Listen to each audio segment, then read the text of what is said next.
Hey everybody, welcome back to my channel. If you are new here, hello. If you are returning, welcome back. Thank you so much for sticking around. I really appreciate you. So today's video, we're going to be talking about a video by Alexandra Rodriguez, or Learning to Be Fearless as she's known by many people, because that's what her online name was for a very long time, in which she talks about her experience at her OBGYN as she's 10 weeks pregnant, which first off, congratulations, that is very exciting. But I want to talk about this video because she says some very interesting things in it, and some things that I think could be very harmful to people who watch her. And as someone who used to watch her like religiously, I think it's worth calling out.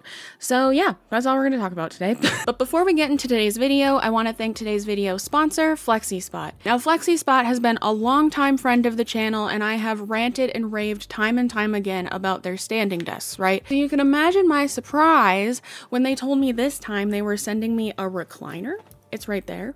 I was very intrigued and very excited. Today, I am introducing you to FlexiSpot's XR4 swivel rocking recliner. They sent it to me in the color cream, but it does come in a what looks to be very beautiful dark brown color as well. So first and foremost, the synthetic leather that it's made out of is very, very soft and very comfortable, and I haven't found it to get like sweaty over time, which I care about when it comes to like leather or synthetic leather. It's also waterproof, which makes it easy to clean, which is ideal.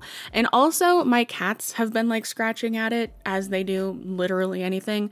And I haven't noticed any like super crazy marks on it yet, which is awesome. It features a 270-degree swivel, which makes it easy from going to watching TV to having a conversation with somebody else in the room. The recline function is completely customizable, which is really nice. And it offers a wide range, so it's perfect for things like reading or taking a nap, which is ideal for me always. And I should note too that the footrest also is considered extended. So unlike most recliners, which only accommodate people up to about 5'9" this one can accommodate people up to 6'3". I also really love that the headrest is manually adjustable, so you can like move it to fit exactly how you want. Should mention also that this chair is very like wide, and I can just fully sprawl out in it and everything is fine, which for recliners that can be hard for me because I am like 5'7 3/4", 5'8", and so I can just get as comfy as I want to in this chair. Also, it is super easy to put together. It comes in just parts and you just slide them in and that's it. That's all it takes. I really think that FlexiSpot is like one of the best bangs you can get for your buck when it comes to furniture and everything like that. So definitely make sure to go check out the link in the description to shop for any of your home furniture or home office needs. And as always, thank you so much to FlexiSpot for sponsoring today's video. Their continued support of my channel means the most. And as always, again, thank you so much to you guys for continuing to support my channel and interact with my content so that brands like FlexiSpot want to keep working with me. All right, now let's get back into the video. So if you don't know who Alexandra Rodriguez or Learning to Be Fearless is, I'll just give you a little rundown. So she's been on the internet for a very, very long time. Like, she used to be one of my favorite creators when I was a teenager, and she was very much like a virtual big sister to me, like a virtual best friend to me. As a girl who was growing up fat as well, I found a lot of solace in her videos, and she's always been like in the body positivity realm. It's been very interesting over the last few years to watch because I feel like she has made a very big switch up from just overall like body positivity, like love your body no matter what, to actually starting to talk about some very dangerous fat acceptance talking points that we'd hear on TikTok and everything like that. And I feel like that's the case in today's video that we're going to look at. I believe she's had 2 weight loss surgeries. I think one was when she was much younger, but a couple years ago she had gastric bypass, and she's gotten a lot of criticism for not doing what she should have with the gastric bypass. Thought about talking about it, but I haven't, because if you're new here as well, I had weight loss surgery 6 years ago, but if you want me to, I can look into it for sure.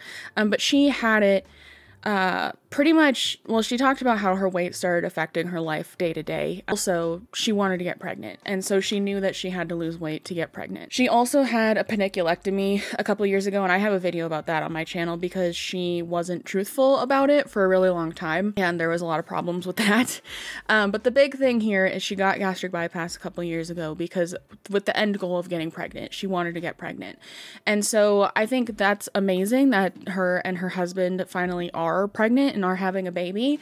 I know they got pregnant like I think last year or something, and she miscarried, unfortunately, and now they're pregnant again. This video is going to be her talking about her experience at her OBGYN. Oh, also, I want to add some context here because when I made the decision to have weight loss surgery, I was still in college. I was still living at home, all of that. My life hadn't even started yet, and my weight was affecting my life so much already, and that was a big reason why I got weight loss surgery.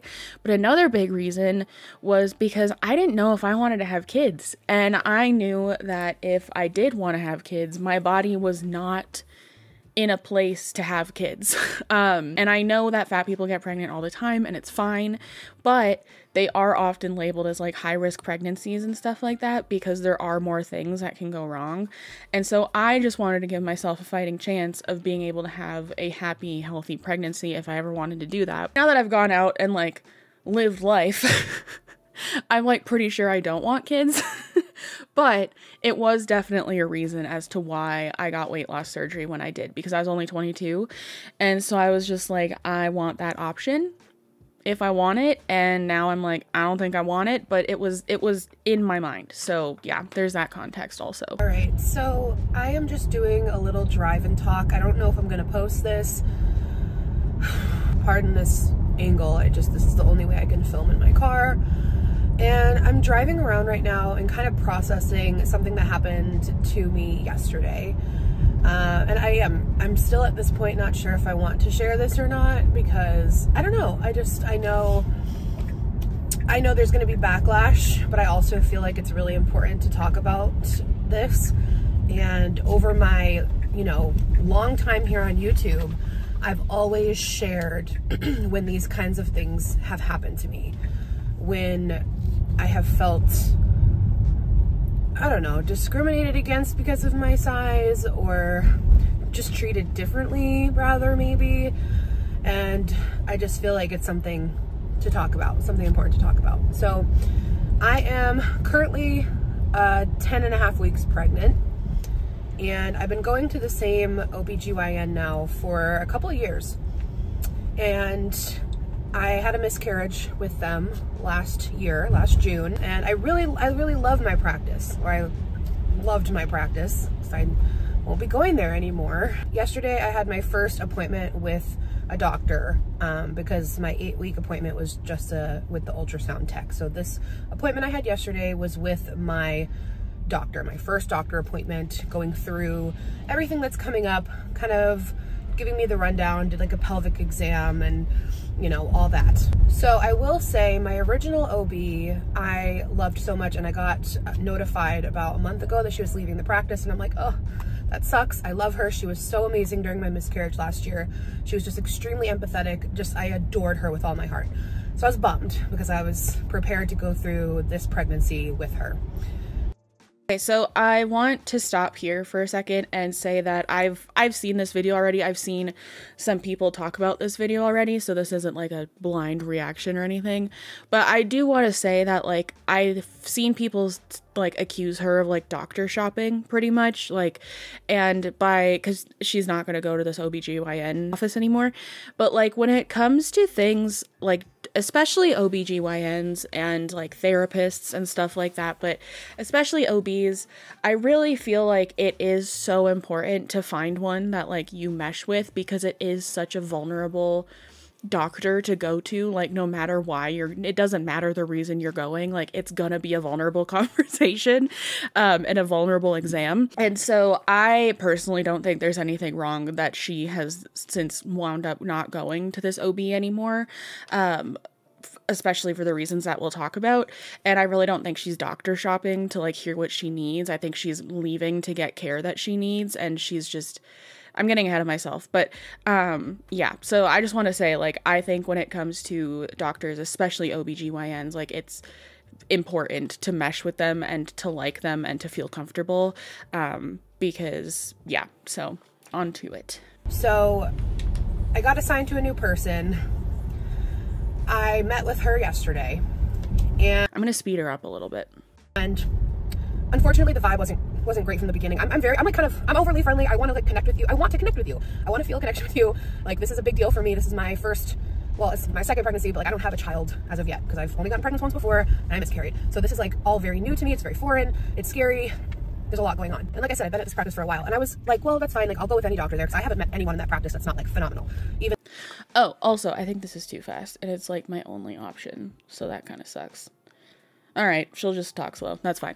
Anyways, I also want to say I understand like how vulnerable of a topic fertility can be and is for a lot of women, especially women like Alex who have already miscarried once. Like, I understand how sensitive like a second pregnancy following a miscarriage and stuff like that would be. Like, I don't understand, but I can't imagine is what I'm trying to say. Like, and so I understand the sensitivity here, like, and I understand how big of a topic fertility can be for some people. So I just want that out there as well. Even the people like at the reception desk, ultrasound, blood work, everyone there is just so sweet. So I meet with the doctor, Yarman's with me, my husband, and we're in the room and we're starting the process of talking about everything. And she says to me, you know, we have a BMI cap here, right? And I'm like, no one told me this.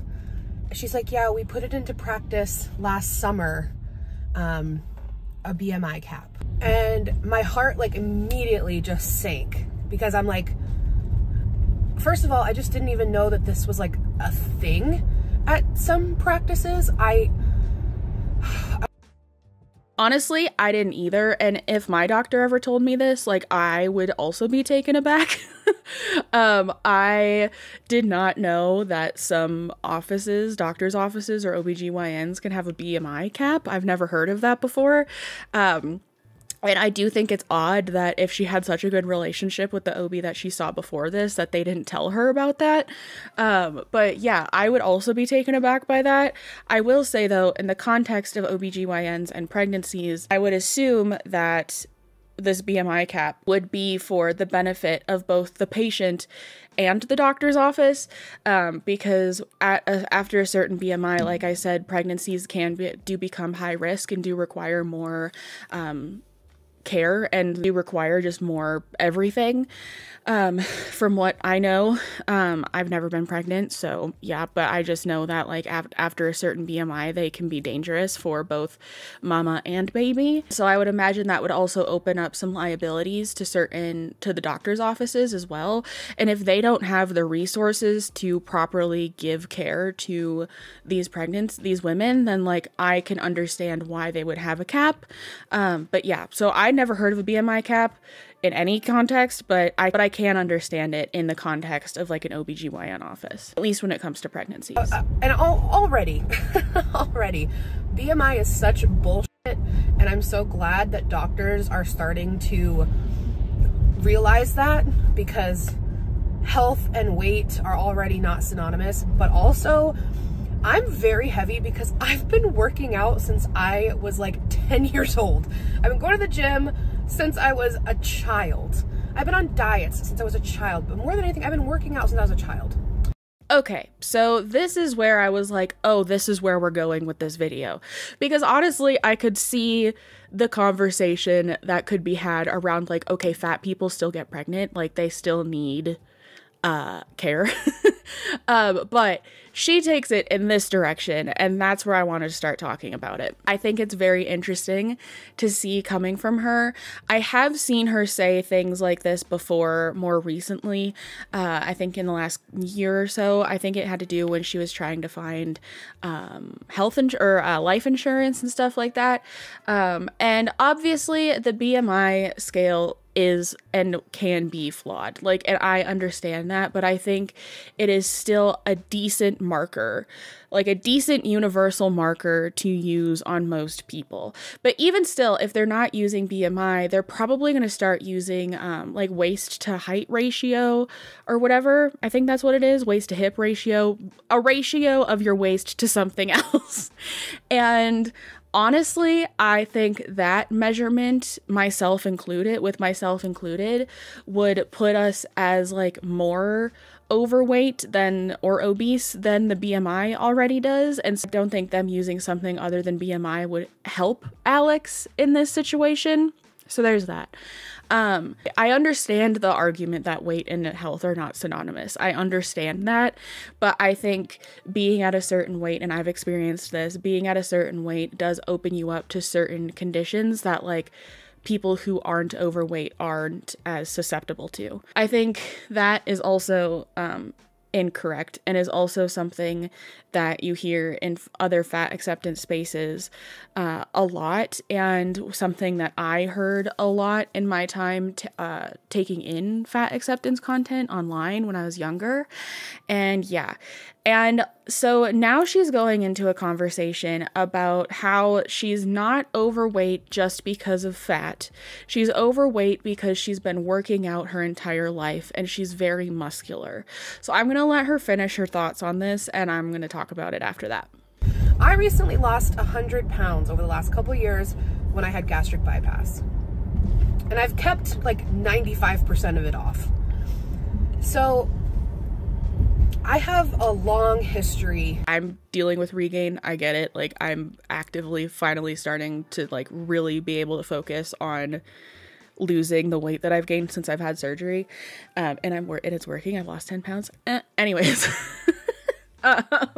Her success with her weight loss surgery, even in my eyes as someone who understands the nuance of weight loss surgery and how success looks different on people who have had weight loss, on like every single person who has had weight loss surgery, like I do not see a 95-pound weight loss on her. And that is someone who also had lost 115 pounds at one point. And so I feel like there's some level of disconnect here with like what has actually happened and what she thinks happened, or what has changed, or what has actually changed and what she thinks changed.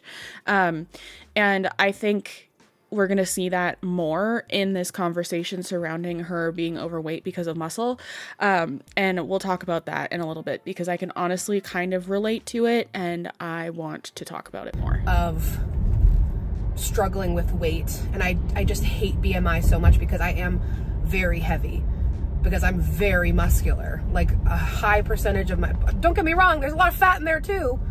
I'm not saying I'm like not fat, but I have a lot of muscle and it makes me heavier. And with that, it makes my BMI so much higher.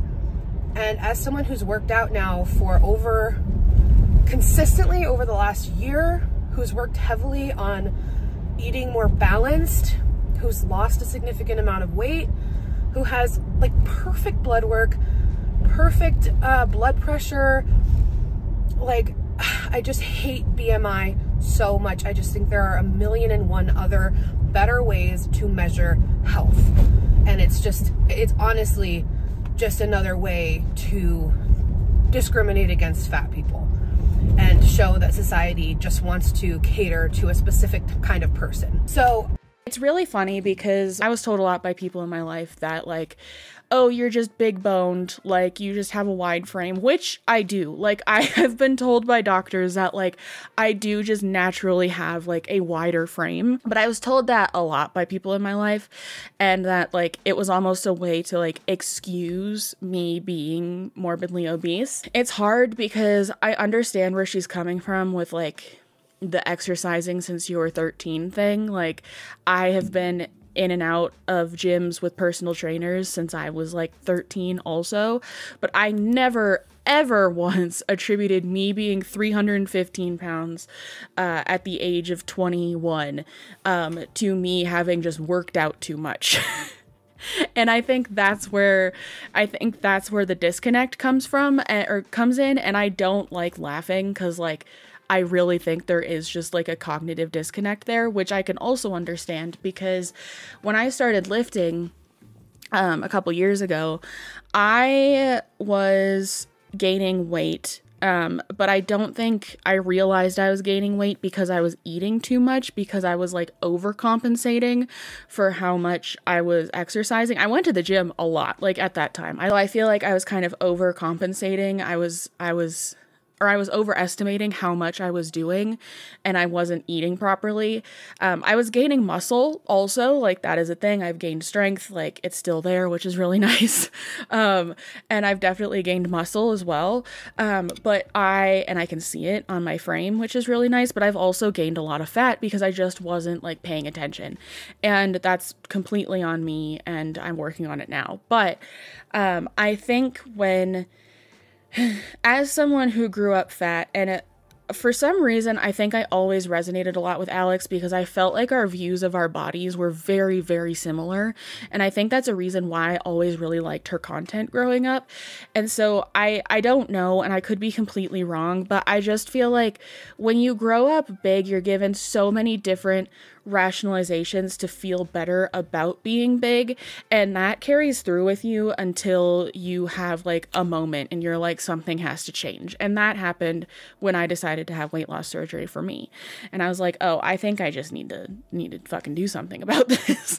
But this whole thing with like her being overweight just because she's so muscular, like I hate when fat people bring that argument into the BMI conversation, because that argument doesn't have anything to do with us or you. It has to do with people who have like an above average amount of muscle on their body. Like, so yeah. And also she talks about how this is discriminatory against fat people, which I don't think it is personally. I think, and I've watched a lot of Shakara transformations. I love watching her. Like she is like my muscle mommy. I love her. I watched her reaction to this video, and first off, she started like stripping because she got angry, and I thought it was fucking hilarious. I was like, you know it's serious when Ilona starts stripping. But also, she talked about how she's a bodybuilder, and she talked about how her current lifestyle, like for bodybuilding and all of that kind of stuff, is not conducive to getting pregnant and having a healthy pregnancy. And she is very fit and has like no fat on her body, and like hearing her perspective from that as a woman, because she wants kids someday, and hearing her perspective as a bodybuilder who would like to have children someday is very interesting. And so like I can't help but think that like the BMI cap in this office also maybe has to do with those kinds of situations too. I don't know. But I really don't think it's a way for this office to discriminate against fat people. I think it's just the office trying to protect themselves and help their patients get better care. So yeah. All right. Onwards and upwards. When she says this, my heart immediately drops, because I actually had just had a scare a couple days before with some bleeding, and I'm already going into this appointment very anxious, just dying to like make sure the baby still has a heartbeat, make sure everything looks okay. And this is like the first thing that's kind of dropped on me in my appointment, and I'm kind of just taken aback, and like I'm choking back tears immediately. Like I am hormonal. Even if I wasn't hormonal, I'm choking back tears. Like this is a lot of information to just be dropped on me when I'm already highly emotional, exhausted, scared shitless of losing my baby, etc. And she's like, yeah, we put it into practice last summer, but like there was no empathy behind it. I was kind of expecting her to be like, I know it sucks, I'm sorry, like I don't agree with it. But she just kind of said it in like this tone that was just like, yeah, get out of luck. She's like, at least you're early in your pregnancy, so it won't be hard to switch. But I will say, you're only 10 pounds away from hitting that limit. Do you think you could only gain 10 pounds during your pregnancy? And I'm like, no. So the empathy thing, I can understand, especially as like a hormonal pregnant woman, why that would be bothersome to somebody. Like I get super hormonal around my cycle. Like I haven't been diagnosed, but I'm like pretty positive I have PMDD and not just PMS. So I get very hormonal and it's not great. So I understand that. And I understand the lack of empathy there. We are hearing it from Alex's perspective. So kind of an unreliable narrator.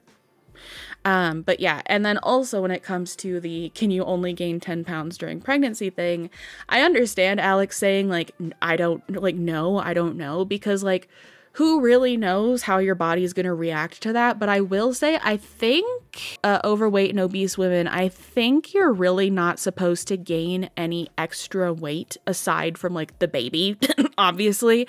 I think that's something that does have that at least should be monitored when like overweight and obese women are pregnant.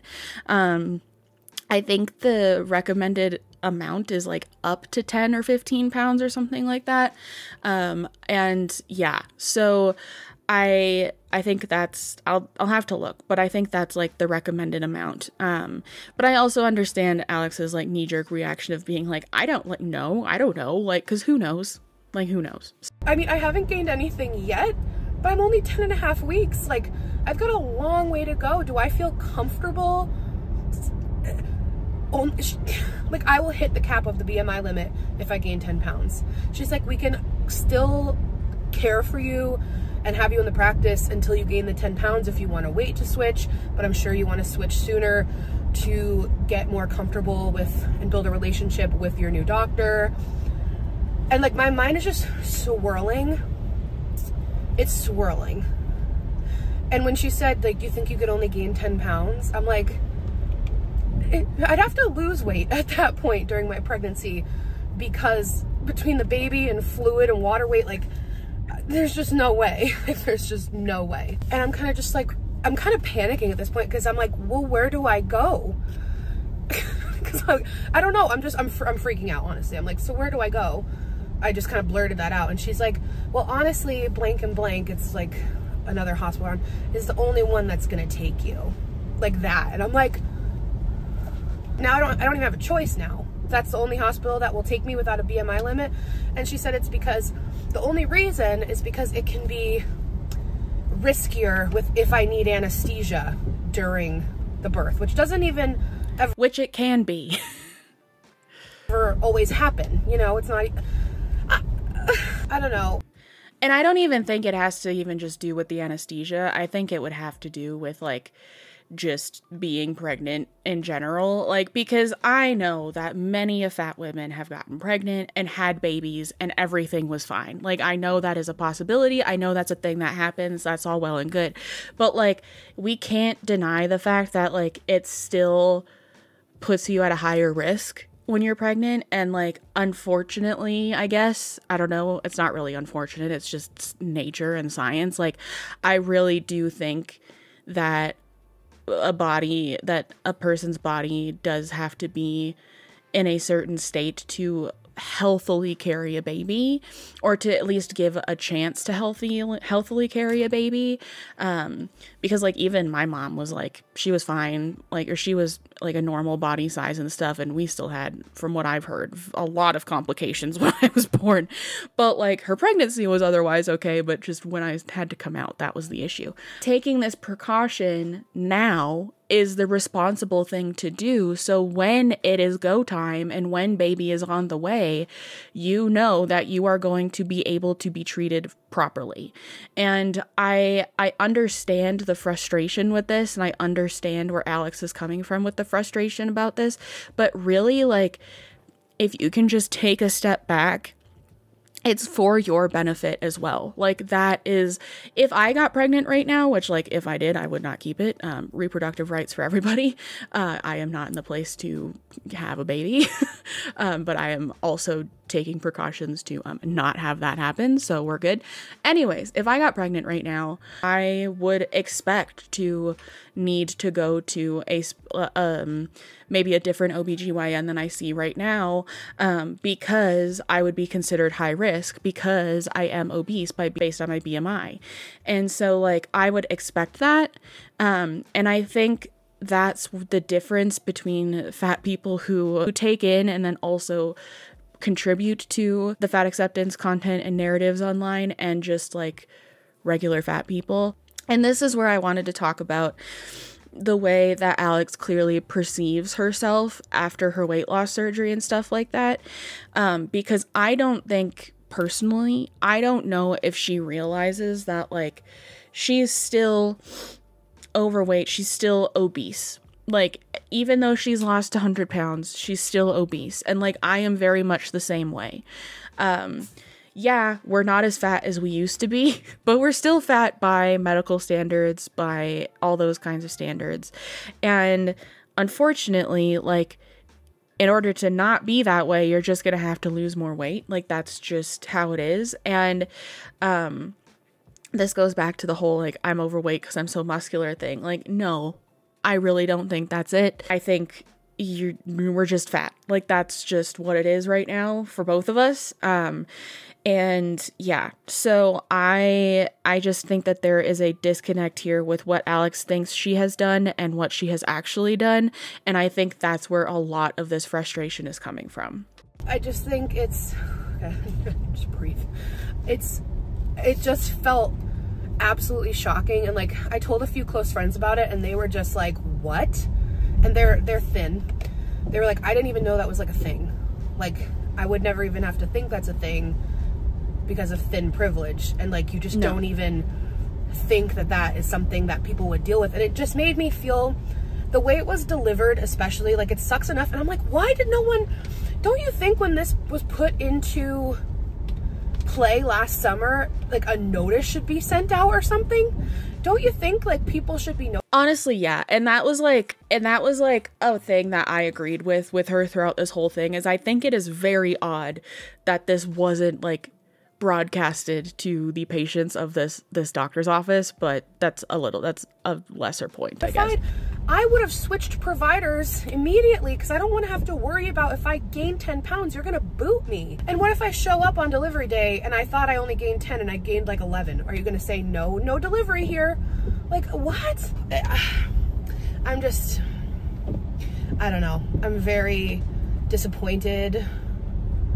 I just didn't even think this was something I would have to worry about. And I know there's going to be people who are like, they have every right to do that. You need to lose weight. Like, it's not their fault you're fat. It's not your fault you're heavy. You're clearly not a bigger person, and this doesn't. I am. I'm a bigger person. Still. And I am not going to be like, you clearly need to lose weight or whatever. Like, because I know that is a much bigger statement than a lot of people realize it is. Like, it's a harder thing to do than just like, oh, you just need to lose weight. Like, obviously. But I will say, as a bigger person who can get pregnant, I understand where they're coming from, honestly. Like, I understand, maybe the way it was delivered was not the best, but I think ultimately taking what feels like to you discrimination out of it, I think this is ultimately going to lead to you getting better care. And just because you're not necessarily, I guess, getting what you wanted in the beginning stages of your pregnancy, I think this is ultimately just going to lead to you and your baby getting the care that you need and that you're going to need when it's time for baby to come into the world. You know what I mean? And I would just pose to start looking at it that way instead of this like stress, because that's not good for your body either when you're pregnant. So, yeah. If you must know someone in your life who's bigger, and can you imagine this happening to them? It's just scary. And now, I mean, yes, it's early. To me, it doesn't feel so early. 10 weeks for me feels incredibly far because I'm so grateful to have even made it this far right now.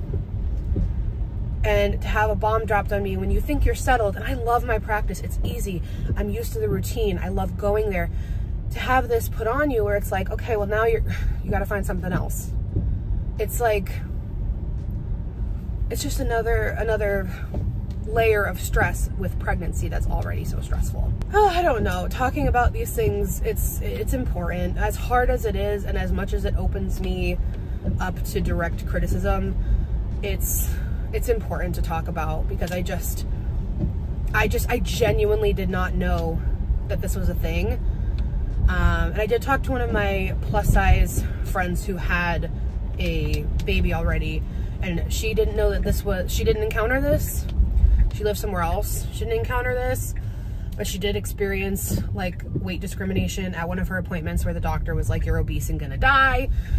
That's really not discrimination though. Like, if your doctor is genuinely concerned about your size and what it's going to contribute and what it's going to do to your health, like, they have every right to tell you that. Like, I am the first person to say that I do think that fat people are mistreated in the medical system, and I do think a lot of things go unnoticed because of the way that fat people are treated in the medical system. I'm the first person to agree with that and to say that. But like, if it's to the point where your doctor is like, "Hey, you might not do so well," it might be worth listening to. But yeah, I don't think I don't think a doctor saying that is immediately like you being discriminated against. I think that's just them she got pregnant. Being honest, like, unfortunately. I have seen so many incredible, healthy, plus size pregnancies online that people share, and actually that I've even known in person. I just hate this stigma with size and health and pregnancy. And it's not to say that there can't be issues from weight, but it's not always going to be from that. And it's not something that we can always just pin it on, put everything on weight. It was just very dehumanizing yesterday for her to drop this on me, and then she's going through with the exam. My robe was a little too small. I could barely close the front of it. I'm sitting there just like naked with a too small robe on, receiving this news, and then having to have like my legs in stirrups, feeling so like just awkward and dehumanized. Girlie, I feel like a lot of people don't necessarily feel the best at the OBGYN. I mean, you are naked from the waist down. You have your feet in the stirrups. You are just, everybody's up in your bits. Like, it is one of the most uncomfortable kinds of doctor's appointments, I think. Like, I have been to many different kinds of doctor's appointments in my life. And the robes never fucking fit me either. When I was at my lowest weight, the robes never fit me. Like, and I was below 200 pounds at that point. I just expect to feel like nude at the OB. Like, that's just an expectation. But I could understand if you are pregnant and hormonal and already feeling like, woo, like that would add insult to injury. I just think it's funny. I'm not laughing at her experience. It's just like, I don't think that, I'm sorry. I have to have the cat's litter box in my room. But yeah, I'm not laughing at her with that. It's just like, I laugh because the OBGYN is just objectively one of the worst kinds of doctor's appointments to have. But they're really important for women and anybody else who has a uterus. Go to the OBGYN, please. They are so important. That staying on top of your uterine health is so important. Go do that. But they are just objectively uncomfortable. Best way I can say it. Like I said, I don't know if I'm going to even post this. It's kind of just me processing everything out loud. It just happened yesterday. Thank God the baby's fine. At the end of the day, that's all that matters. Especially that is literally, well, no, your health matters as well.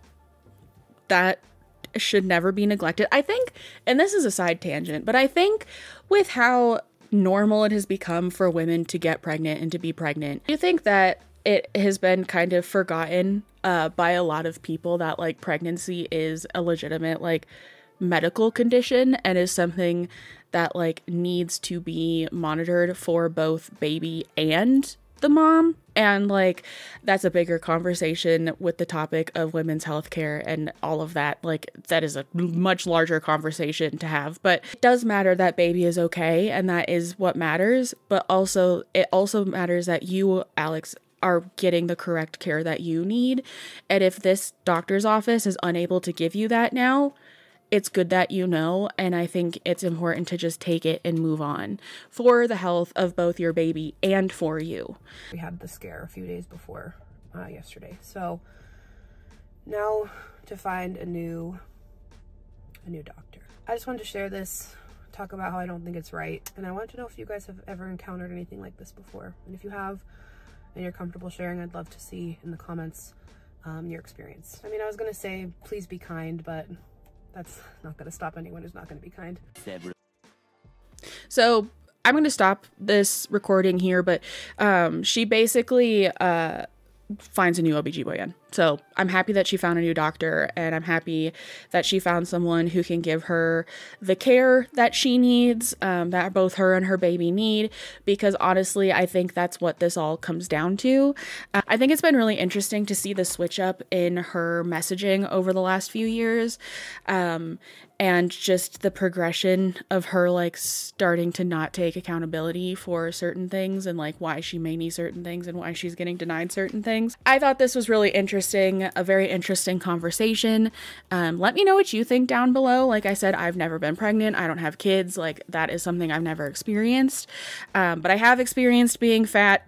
So I wanted to talk about that. And I have experienced being a fat person who can get pregnant. And I wanted to talk about it from that perspective.